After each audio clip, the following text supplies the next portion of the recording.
Estamos junto a la doctora Pilar Calva, con quien me permito leer brevemente su destacada trayectoria. Ella es médico cirujano con especialidad en genética humana y una subespecialidad en citogenética en París, Francia, donde laboró en el servicio del profesor Jérôme Lejeune, maestría en bioética y conferencista internacional, además de ser profesora en temas de bioética, coach de fertilidad y bioética clínica. Bienvenida, doctora Pilar.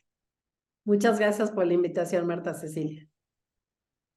Vamos a Ahí. comenzar con las definiciones que son muy necesarias en cualquier dilema ético, ¿sí? Viene de una etimología eu bueno, thanatos muerte. Aquí la pregunta es si realmente significa una buena muerte.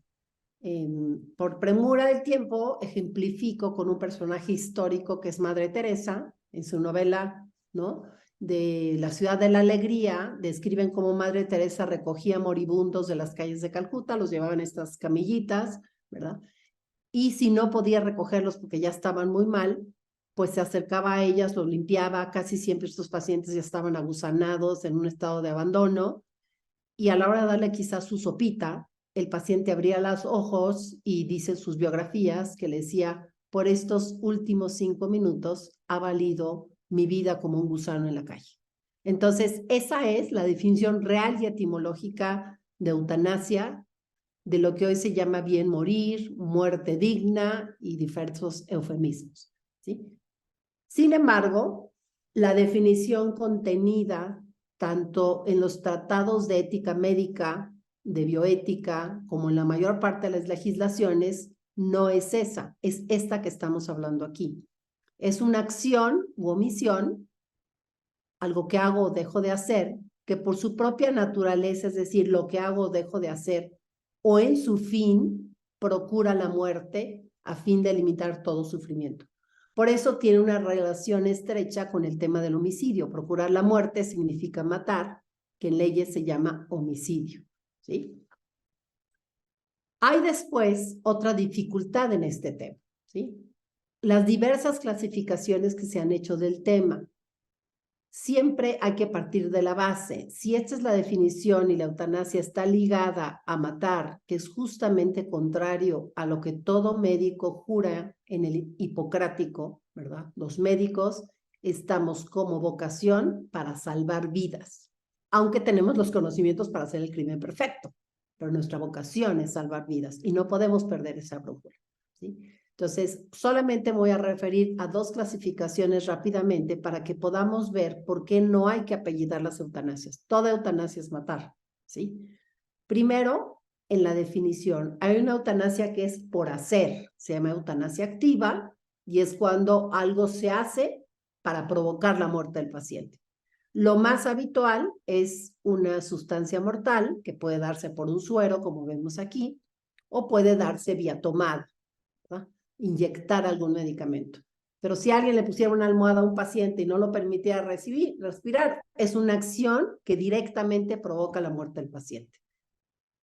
La eutanasia pasiva, que muchas veces no se considera pensando que pues está bien, es aún peor que la activa, porque es causa y genera mucho sufrimiento al paciente. La eutanasia activa es por no hacer 4 cuidados que habitualmente toda persona hace por sí sola, salvo en ciertos momentos de la vida. Por ejemplo, en un recién nacido, estos cuidados se los hace su mamá. En un paciente que ya está semiconsciente o inconsciente, serán cuidados que realizará enfermería o el familiar. Pero son cuidados muy humanos, que por cierto, todo ser vivo necesita para vivir. Por ejemplo, si yo dejo mi perrito y me voy de vacaciones, tengo que asegurarme de dejarle alimento y agua, porque si no, por más sano que esté, cuando llegue, pues lo voy a haber matado de esto. Entonces, estos 4 cuidados, aquí apelo a la familia, que es el mejor protector de un paciente, que nunca olviden preguntar por dónde están alimentando al paciente y por dónde lo están hidratando. La vía ideal es siempre la oral, como hacemos todos, ¿no? Habrá momentos donde no pueda hacer la vía oral y habrá que entrar a la alimentación y la hidratación vía artificial. La primera forma, que nos sirve 48 horas, es un simple suero, hacer una venoclisis. Si pasa más tiempo, habrá que poner un tubito por la nariz que se llama una sonda nasogástrica. Y si prevemos que pasará más de 2 meses, lo más práctico, aunque es un proceso quirúrgico sencillo, es poner un tubo directamente al estómago, ¿sí? Entonces, nadie puede vivir. Sabemos que una persona que le restringimos ambos cuidados, alimentación e hidratación, no se muere del problema que tiene, no se muere de un ventrículo único, no se muere de su cáncer, sino lo matamos en 14, perdón, cuando se quitan ambos, en 5 días, ¿sí?, de hambre y de sed. Si se hidrata pero no se alimenta, imagínense la agonía tan prolongada. Un paciente puede vivir hasta 14 días y en los cuales está teniendo hambre y sed, pero le restringimos la comida. El tercer cuidado es limpieza en general, y sobre todo movilizarlo para que no se escare el paciente, que no se le hagan las famosas llagas que llamamos. Y el tercer cuidado es tener una viera permeable.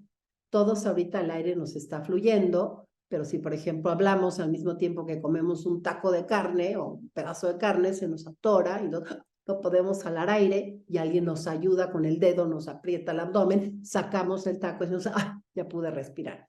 Entonces, un paciente como el que estamos describiendo pasa mucho tiempo acostado, no maneja también el reflejo de tos y entonces hay que meter un tubito que limpie las secreciones que se acumulan. Y algunos pacientes neurológicos no funciona bien una tapita que tenemos que hace después de la faringe, divide en laringe, que es el tubito de respiración, y esófago, que es el tubito para comer. Hay una tapita que se llama epiglotis, no funciona bien. Y entonces más abajo de ahí tenemos que hacer un pequeño agujerito para que llegue y fluya el aire, que se llama una traqueostomía. Esto no es el ventilador, es simplemente que nos aseguremos que el aire puede llegar a las vías respiratorias. Entonces, tanto la activa como la pasiva son éticamente incorrectas porque las dos significan matar. Por cierto, un médico no necesitamos que nos liberen esto. Vamos a enseñarles cómo hay diversos cuidados que podemos hacer para buscar el bien del paciente y no prolongarle su agonía. Otra clasificación ha sido voluntaria, el paciente la pide. Aquí quiero decirles que es muy difícil ponerse en una situación hipotética. Primero se habló del testamento habitual. Actualmente en algunos países hablamos de voluntad anticipada. Estados Unidos habla de advance directives, directrices anticipadas.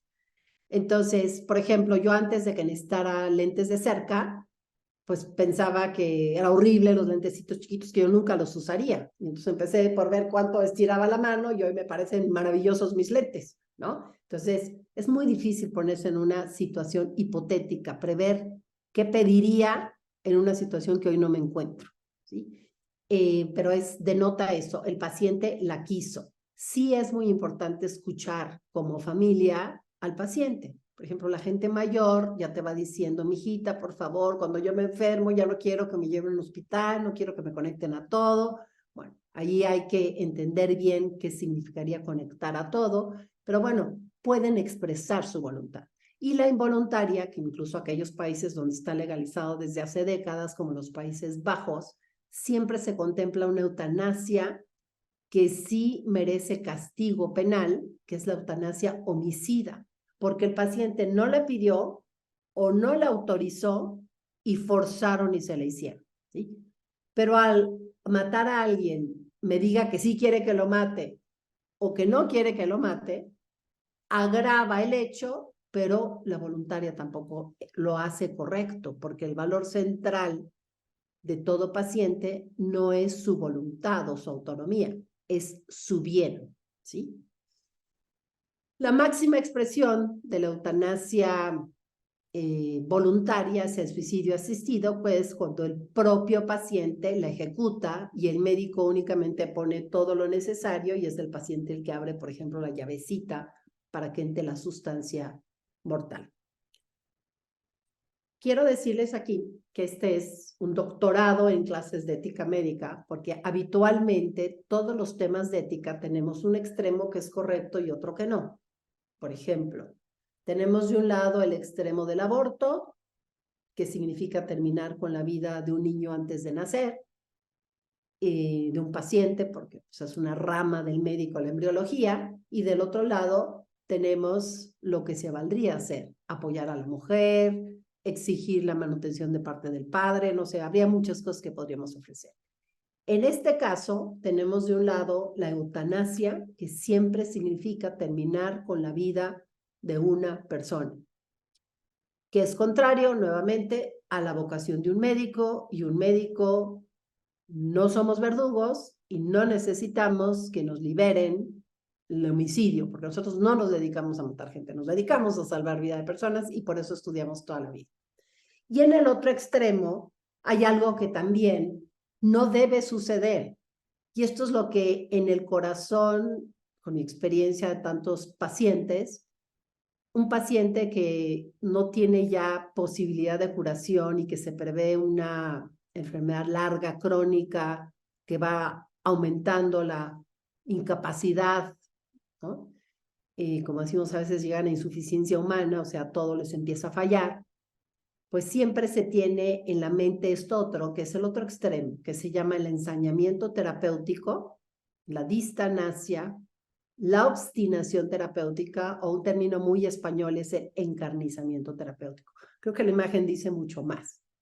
Una persona, ¿no?, ya está por su propia enfermedad, accidente, situación, listo para morirse, ¿no? Porque ya no hay más que ofrecerle, ya la medicina no tiene más que ofrecerle, no solamente para curarlo, porque hay enfermedades crónicas que no curamos, pero controlamos muchos años. Por ejemplo, una diabetes no se cura, pero puede alguien pasar 40 años muy bien controlada su diabetes o su hipertensión. Un diabético y un hipertenso puede que entren en una fase terminal donde, digamos, ya todos los medicamentos no les sirven, ya propiamente estas enfermedades acabaron con el riñón o con el ojo, con el encéfalo, y entonces lo que estamos haciendo ahorita únicamente está prolongando una agonía.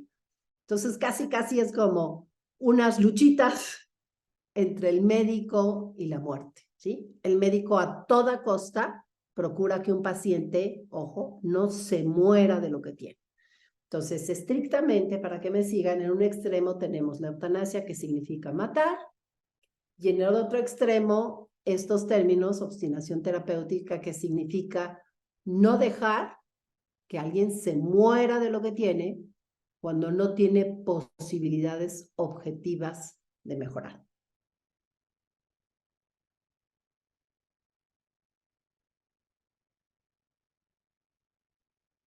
¿Querías alguna otra pregunta?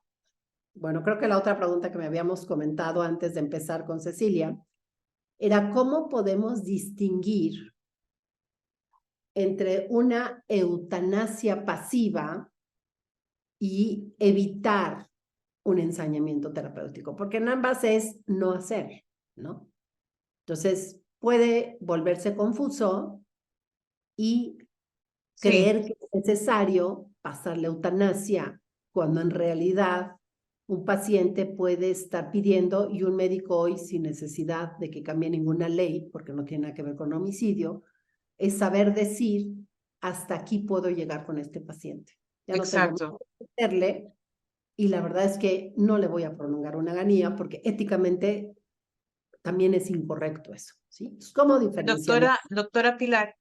Doctora Pilar, con estos términos que ya tenemos mucho más claro lo que era la segunda parte, ¿cómo identificar para poder saber y no confundir qué es y qué no es una eutanasia? Con ejemplos o con casos, ¿cómo podemos distinguir de lo que es una eutanasia, cualquiera de sus categorías que usted nos aclaró brillantemente, y qué no aplica como eutanasia o no se necesita categorizarla como eutanasia, pero que son situaciones que se dan? Exacto. De hecho, lo sabemos los médicos en nuestro código deontológico, ¿no?, basado en el juramento hipocrático, pero hay posteriormente diversos códigos deontológicos basados en lo mismo, ¿verdad? Que un médico siempre en una enfermería va a poner los cuidados ordinarios. Un médico siempre va a poner si el paciente va a tener una dieta normal, si tiene que tener una dieta de líquidos o una dieta sin grasas o sin sal, etcétera, ¿no? O sea, siempre va a contemplar los cuidados ordinarios y va a especificar qué necesita. Entonces, un médico siempre en sus indicaciones da lo que no podemos suspender, que siempre será una eutanasia pasiva. Siempre indica la alimentación, vías, dietas, etcétera, indica los líquidos y puede ser que un paciente que tiene, por ejemplo, un pulmón encharcado, que le llamamos, ¿no? Agua en el pulmón, pues a lo mejor le tenemos que restringir que solo entre la cantidad de líquidos que sale en la orina. Entonces los restringimos, pero no se los quitamos, ¿sí? Lo mismo la limpieza y la vía aérea permeable. Siempre quitar esos cuidados significa una eutanasia pasiva. Y cuando a un paciente es interesante, se le cuida en casa, incluso cuando voy en zonas muy marginadas, de gente muy sencilla, pues no tienen acceso a un hospital, no tienen acceso a lo mejor a una alimentación parenteral, pero como pueden, en lo que yo estoy interrogando sobre el abuelito, ¿verdad? Que es el enfermo, alguien le acerca una gasita humedecida en agüita y como pajarito chupa, ¿verdad? O sea, ellos como pueden, lo hidratan. Y si pasa un poquito más de rato, vienen con una sopita de frijoles pesada con tortillita o con yuca ustedes, no sé con qué les pesan, ¿verdad?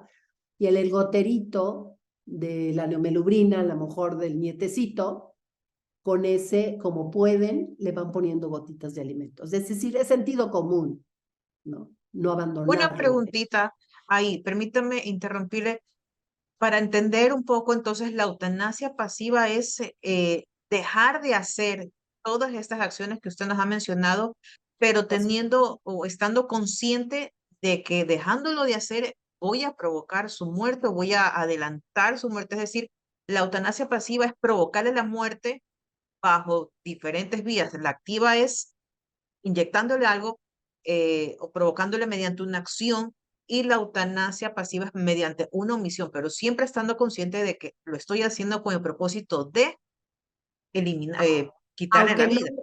aunque no lo haga con ese propósito, es lo que sucede. O sea, algo no lo hace incorrecto mi intención. Per se, en sí lo que hago es incorrecto, ¿sí? Porque yo sé que si no alimento, mato a alguien, esté consciente o no, ¿sí? Pero en el sentido común, la gente lo sabe. Es más, lo sabe no solamente para un paciente, lo sabe para un pollito, lo sabe para un perrito, sabe que si sale le deja croquetas y agua suficiente para el tiempo que no va a estar. Y por cierto, no solamente es una función biológica, sino hay una humanización de estos cuidados. Cuando un paciente no quiere comer, se está deprimiendo. Y estadísticamente es la razón principal por la cual los pacientes piden eutanasia, porque se deprimieron. Entonces, no podemos dejarlo. Por ejemplo, si un paciente me dice, doctora, yo no voy a comer, y hágale como quiera, y entonces el que trae las charolas dijera, pues le traigo su charola, si no come ya usted, se va a morir de hambre. Y cogen y le recogen la charola totalmente completa. ¿Qué mensaje le dimos al paciente? Tú no me importas, tu vida no me importas, y eso lo deprime más. Entonces, ¿qué tenemos que hacer? Lo llamo mucho a verboterapia. Habrá que hacerle avioncito, habrá que platicar con él mientras come, pues que si quiere que le llevemos su delantal de Mickey Mouse, se lo llevamos, ¿sí entiende? O sea, es un arte porque es una transmisión de decirle me importas. Entonces, no es solamente una función biológica, es una humanización de decirle a alguien me importas, porque un paciente, independientemente de su estado de la salud, nunca pierde nada de valor, siempre es valioso en sí mismo. Doctora, una pregunta, un ejemplo sencillo para nosotros entender sobre la segunda parte de esta lámina, que es la decisión de evitar el ensañamiento terapéutico. Cuando Exacto. sabemos que queremos, consciente y conscientemente, cuidarlo, sabemos que si dejamos de hacer esto, vamos a perjudicarlo, pero la decisión de evitar el ensañamiento, ¿cuándo estoy entrando en ensañamiento terapéutico? Exacto. Lo voy a explicar más a profundidad después, pero voy a dar un ejemplo para, por ejemplo, nos llegó el caso de un chico joven sano que después de una fiesta de mucho alcohol terminó abajo de un tráiler, ¿no? Venía a toda velocidad, lo recogen en 20 pedacitos, lo llevan al hospital, el papá llega y presiona casi da un mensaje de ensañamiento terapéutico, le dice al doctor, si mi hijo se muere, yo lo mato. Aquí tengo todos estos seguros y soy dueño de muchas cosas. Usted no pare por dinero, ¿sí? Este chico vivió 2 semanas después del accidente, semanas durante las cuales le hicieron 20 cirugías. Había quedado desfigurado. La primera cirugía que le hicieron fue de cara, ¿sí? ¿Sí me entiendes? O sea, nunca recobró estado de conciencia. Es un ensañamiento terapéutico. ¿Para qué le hicieron una cirugía de cara? Foco de infección, de dolor, ¿no? Quitaron el vaso intestino, quitaron el hígado, quitaron ¿no? Entonces le prolongaban la vida cuando nada de lo que estaban haciendo lo mejoraba ni lo curaba. Simplemente prolongaba y daba más dolor y agonía. No sé si con eso te ayuda. ¿Sí? Totalmente claro, sí. Bueno, entonces vamos ahora a lo positivo. A veces cuando hablamos de ética parecemos los magos de los nos, ¿no? Ahorita estoy diciendo, no a la eutanasia, no al ensañamiento terapéutico. Entonces la gente dice, bueno, entonces, ¿qué hacemos? Aunque esto parece un trabalenguas, quisiera esta última parte de esta exposición decirles lo que sí se vale hacer. Entonces, todo médico ante un paciente primero hace todo lo posible por ese paciente, después se hace lo mejor posible y después solo lo posible. ¿Sí? Aunque parece un trabalenguas, lo voy a explicar rápidamente. Todo lo posible significa, pongo todo mi conocimiento, todo mi estudio, todas las sesiones académicas para hacer lo más que pueda por un paciente. La mayor parte de los pacientes es un bien eso, porque lo vamos a mejorar o lo vamos a curar. Pero estamos hablando de pacientes que puede ser que ya llevan años con una enfermedad y por más que les hemos hecho todo, no mejoran y solamente prolongamos una agonía. O puede ser el caso del chico del choque.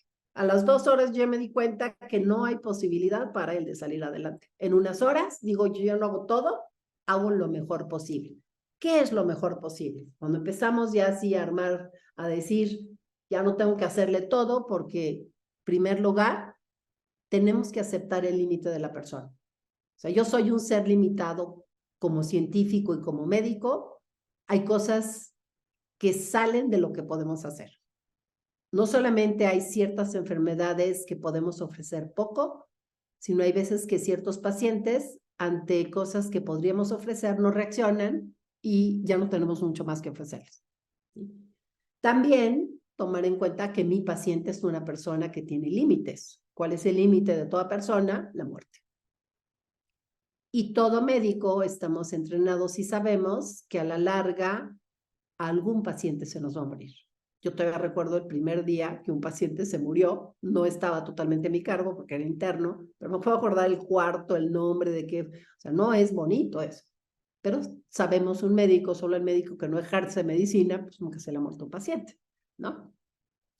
También hay que tomar lo que es el verdadero bien del paciente. Aquí se confunde, porque hay dinero, hagámosle mucho, porque no hay dinero, ya no le hagamos. No, el valor central no es la economía, es siempre preguntarme, ¿esto que puedo hacer le hace un bien al paciente? Hagámoslo. Esto únicamente prolonga una agonía, no tenemos por qué hacerlo. Esto que no tengo dinero para hacerlo, ¿le haría un bien? Pues hay que tratar de tener los recursos o llevarlo al hospital que debe de ser, ¿sí? Nadie va a estar mejor si le prolongamos una agonía. O sea, si le prolongamos un sufrimiento innecesario de un padecimiento que no solamente no podemos curar, sino no podemos mejorar. Entonces tenemos que tener la claridad de decir, hasta aquí debo hacer. Ya no voy a hacer cosas que le prolonguen una agonía. Voy a dejar que se muera de lo que tiene. ¿Sí? En esto están los famosos cuidados paliativos. Tenemos 3 tipos de cuidados. Empezamos por los más básicos, los ponemos abajo, que son los cuidados básicos o mínimos, que son las 4 cosas: alimentar, hidratar, limpiar y diaria permear. En medio están los cuidados paliativos. Los cuidados paliativos, ojo, no son obligatorios. La mayor parte de las personas lo quieren y hay que plantearles, por ejemplo, en el tema del dolor. Muchas personas, aunque no estén enfermas, temen y te dicen, yo no quiero morirme con algo que me duela, yo quiero casi con dormidito, así rápido, ¿no? Sí quiero decirles que la medicina actual, entre medicamentos, secciones de nervios, bloqueos, prácticamente todo dolor, si no lo podemos quitar al 100%, lo podemos quitar a un 90-95%, porque podríamos llegar a necesitar y aplicar, siguiendo un principio ético que se llama el doble efecto, incluso el analgésico más potente que tiene ciertos problemas éticos, que se llama la morfina o los barbitúricos. Entonces, yo quisiera decir a todos estos pacientes que todo dolor, si no se quita al 100%, a un 95%. Entonces, ¿qué es paliativo? Es paliare, del griego manta, ¿no? Entonces, son cuidados que no van a prolongar una agonía, tampoco me van a cortar la vida, pero me van a hacer que esté lo mejor que se pueda. Y aquí tuve que desterrar de mi lenguaje un término que solemos usar los médicos que se llama una vida de calidad, una calidad de vida, perdón. Entonces, una calidad de vida te hace categorías de personas. Entonces, ya tiene una calidad de vida tan pobre que ya su vida no vale la pena, ¿no? O si la tiene. Si cambiamos el término, decimos una vida de calidad, que es lo que logramos con los cuidados paliativos, respetando la vida de un paciente, porque es mi misión de médico. Por eso yo no necesito que me liberen ningún artículo de homicidio, porque no es a lo que yo me dedico, ¿sí? Voy a hacer que el tiempo que le queda, sin prolongar una agonía, pero tampoco acortándole la vida, esté lo mejor que se pueda. Entonces, obviamente, la mayor parte de las personas sin dolor están mejor, pero si alguien dijera, por ejemplo, yo quiero morir con mucho dolor porque me he portado mal y quiero tener algo que ofrecer en la vida, se vale. No estoy obligado necesariamente a quitarle el dolor. Las convulsiones. Muchos pacientes al final de su vida empiezan a convulsionar, tienen ataques, ¿no? Entonces, si yo le doy un medicamento para quitarle convulsiones, no prolongo una agonía, tampoco le acorto la vida, pero indudablemente está mejor con esto que sin esto, ¿sí? Después vienen los mínimos, los paliativos, que pueden ser no obligatorios, y finalmente vienen los cuidados terapéuticos, que son con los que más nos identifican a los doctores. Yo llevo a mi paciente para que el doctor lo cure. Esos son los terapéuticos, que pueden ser medicinas, pueden ser cirugías, pueden ser quimioterapias, células madre, digo, hay muchos avances, pero todas esas acciones que el doctor prevé con fines terapéuticos, ¿verdad? Esas, habrá algunas de ellas que se puedan renunciar. Entonces, aquí quiero ir en lo mejor posible a algo que se llama ¿a qué puedo renunciar? ¿Sí? Vuelvo a regresar a esto porque los únicos cuidados médicos mínimos, que no son propiamente terapias y que nunca podemos quitar, siempre son obligatorios, como dice ahí, son solo 4. Aquí no está una aspirina, aquí no está un antibiótico, aquí no está una quimioterapia, aquí no está una cirugía, aquí no está un ventilador, aquí no está reanimación, ¿sí? Es decir, todo lo que no está aquí es negociable. Es muchísimo. Entonces, hay veces que por desconocimiento un paciente pide que le quitemos esto, cuando hay muchas otras cosas que sí es correcto quitárselo. Por ejemplo, cuando alguien me pregunta, queremos desconectar a la abuelita, yo les pregunto, ¿de qué tubo la quieres desconectar? Si me dice del tubo que la hidrata, no podemos, porque yo no puedo ser cómplice de matarla de sed. Del tubo que la alimenta tampoco puedo. Del tubo que me permite limpiarle o que le pase el aire tampoco puedo, ¿verdad? Y ni renunciar a la limpieza. Pero son muchísimas cosas a las que sí se puede renunciar. Entonces, en todos los casos yo digo, antes de pensar que necesitamos que nos den posibilidad de matar a alguien, pues que nos dejen ver si hay cosas que a lo mejor ya son desproporcionadas y únicamente prolongan una agonía. De manera muy sencilla, voy a explicar lo que es un juicio de proporcionalidad. Entonces, estamos hablando ahorita de las medidas terapéuticas. Ya salimos de los cuidados básicos, ya salimos de los paliativos, ¿sí? En general, las medidas terapéuticas sirven para curar o mejorar cuando son medios proporcionados y por lo tanto son obligatorios.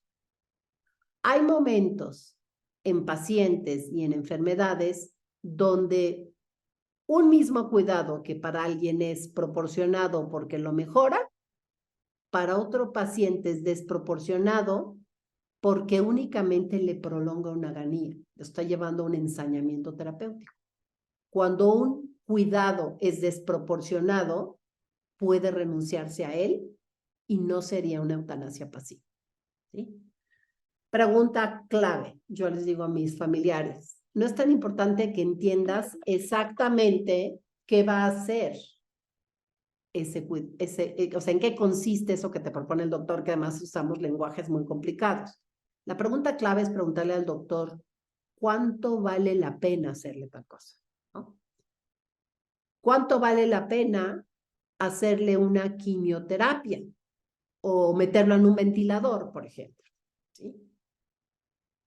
Si es mayor el bien esperado para ese paciente con un ventilador, que ya es el tubito, ponerlo en una maquinita que va a hacer las funciones de ventilación. Va a aventar el aire para adentro, la respiración se hace en el alveolo y va a sacar el CO2.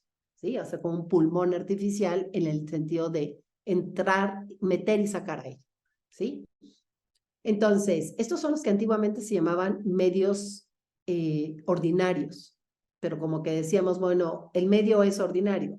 Cuando hablamos de medida proporcional decimos para el paciente. Voy a poner un ejemplo aquí.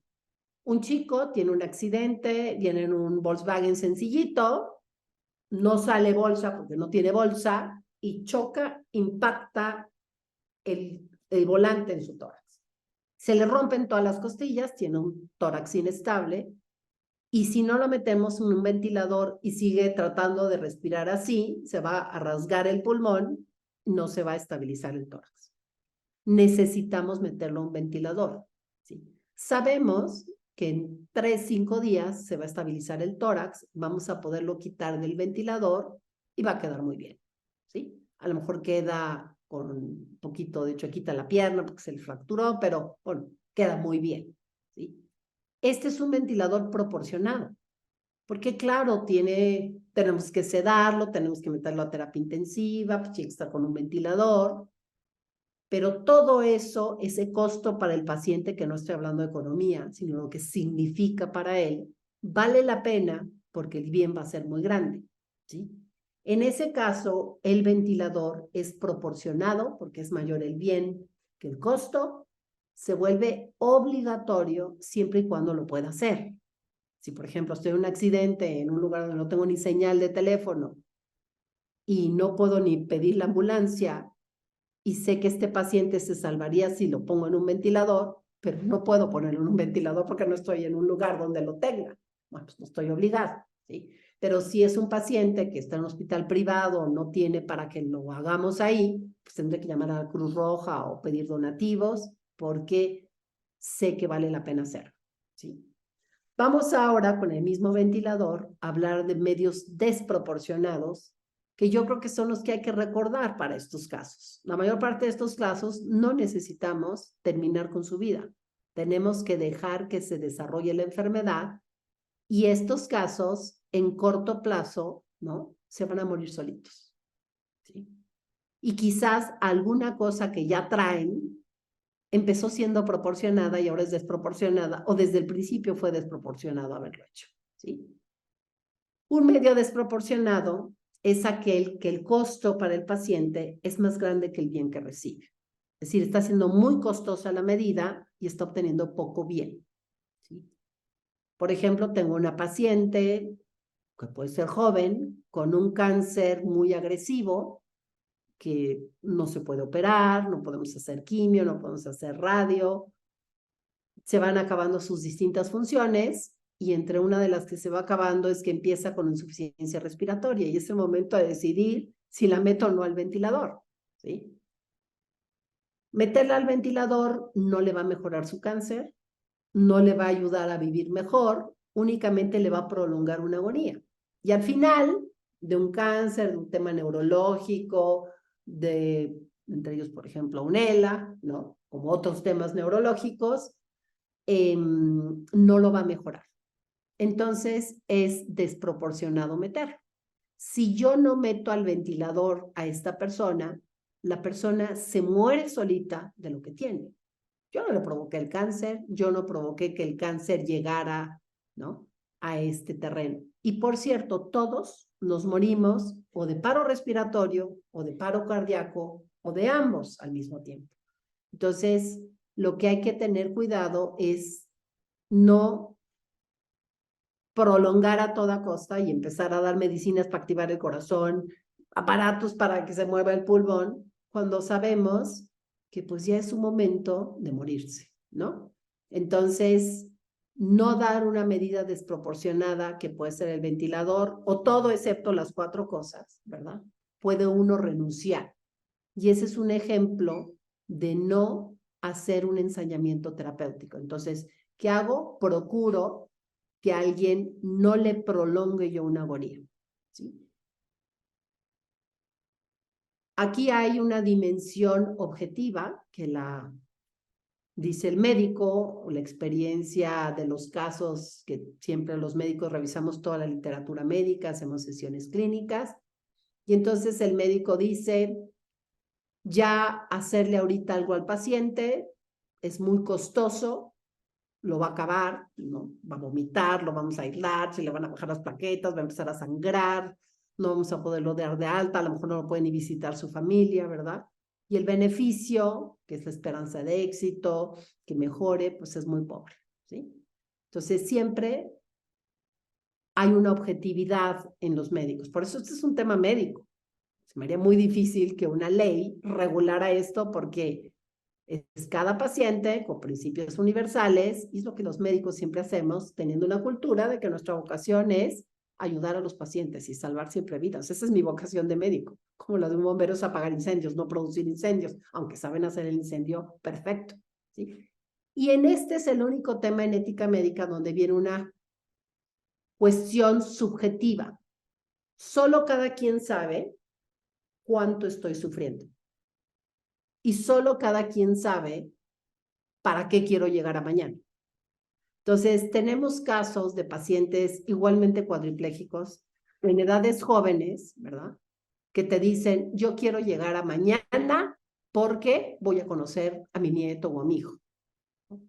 Ese es un motivo para decir, sé que no le va a ayudar mucho lo que voy a hacer, pero tiene una razón.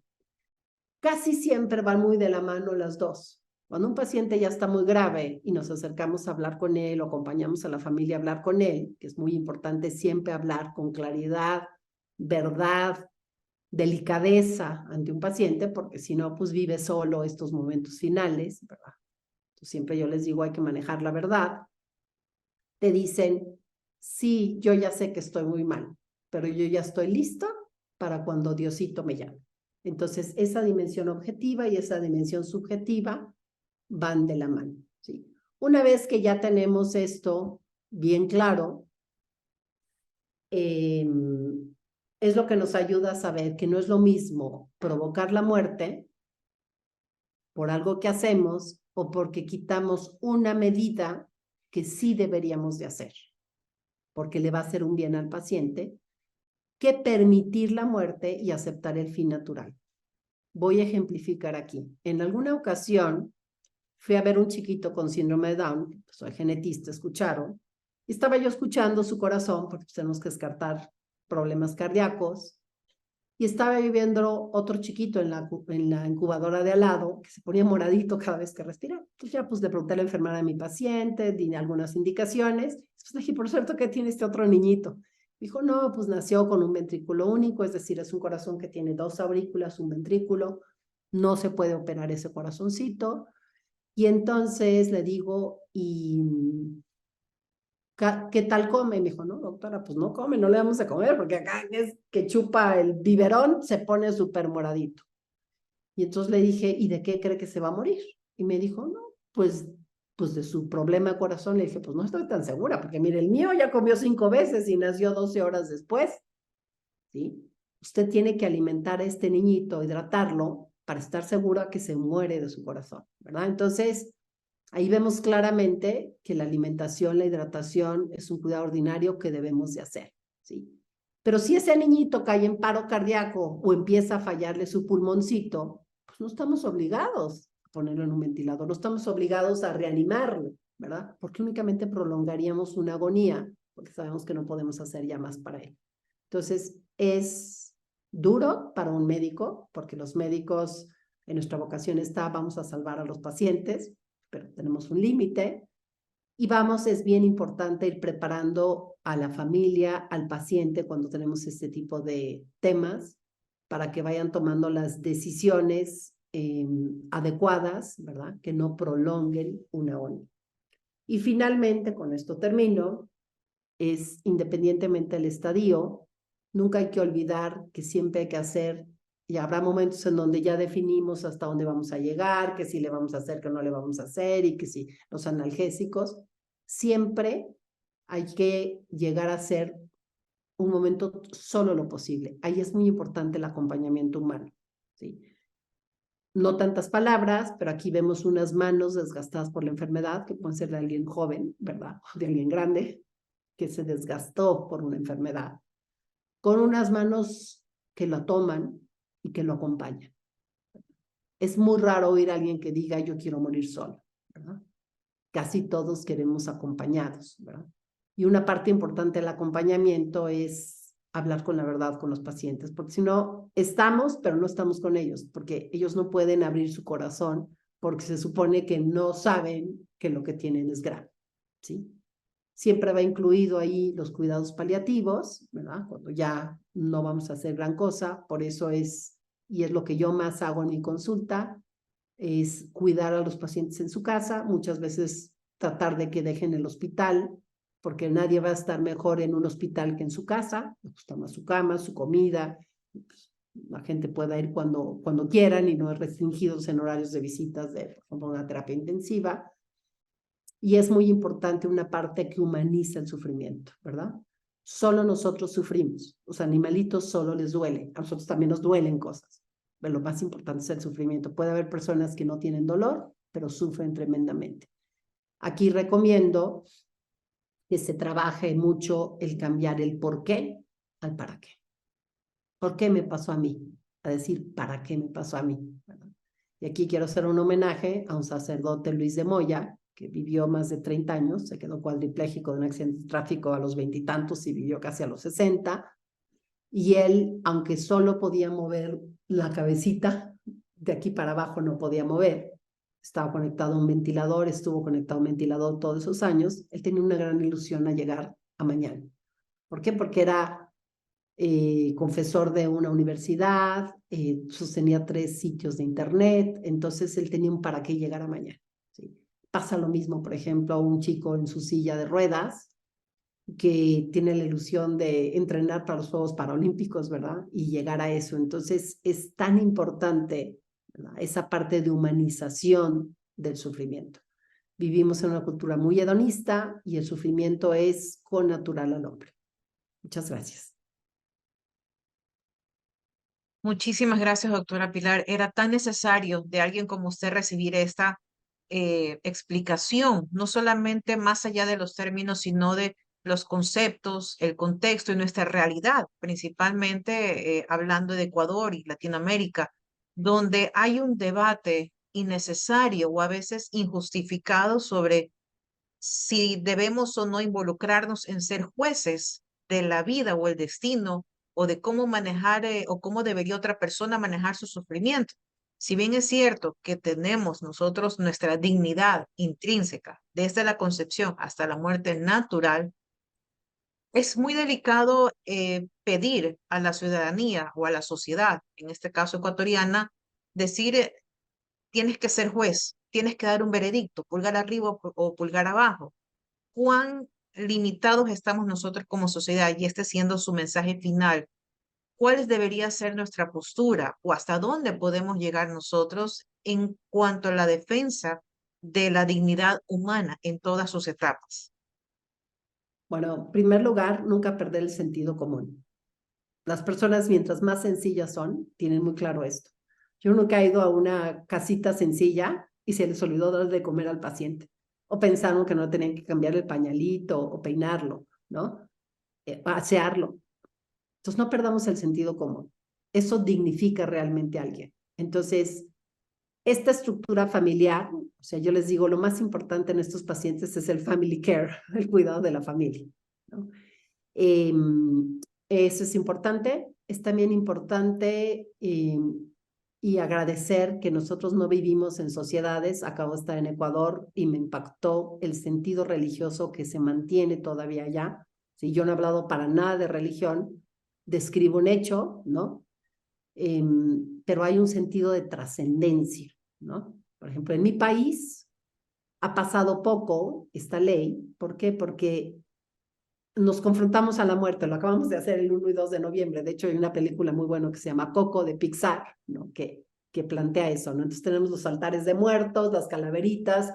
Entonces hay una cercanía a la realidad de la muerte y a un sentido de trascendencia, ¿no? Los países donde se ha secularizado tanto como que como que no hay nada más después, entonces el único control que tienen es cómo va a suceder el momento, ¿no?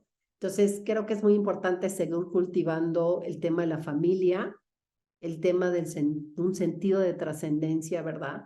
Y si pueden, vean la película de Coco, es un buen resumen, ¿no? ¿Qué necesitaba Coco? Una sillita de ruedas rotita, ¿verdad? Y vivir en familia. Era hora de martillar zapatitos, poner tapas, pues ahí estaba. Es hora del pleito, del altar, que si las flores y que si el retrato y que si el tío y que si no sé qué, ahí estaba.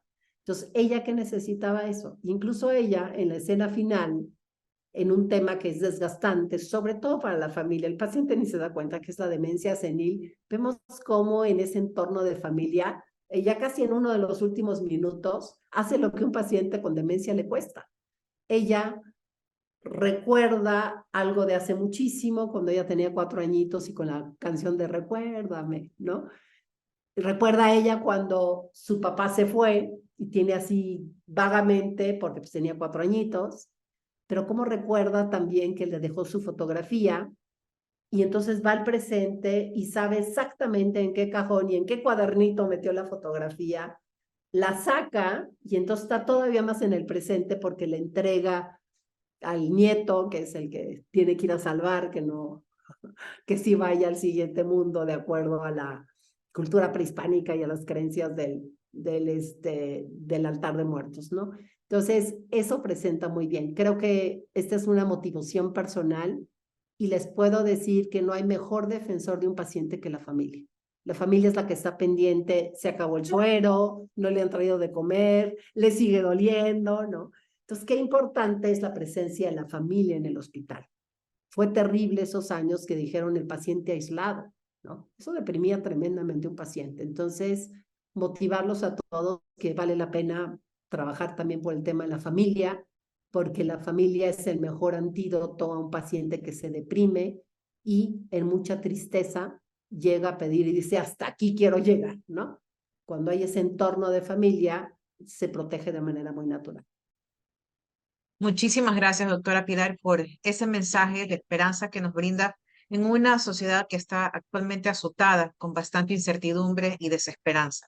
Esperamos contar con su presencia y su participación en estos temas tan importantes para la defensa de la vida, de la verdad y de la familia. Un abrazo a todos. Muchísimas gracias.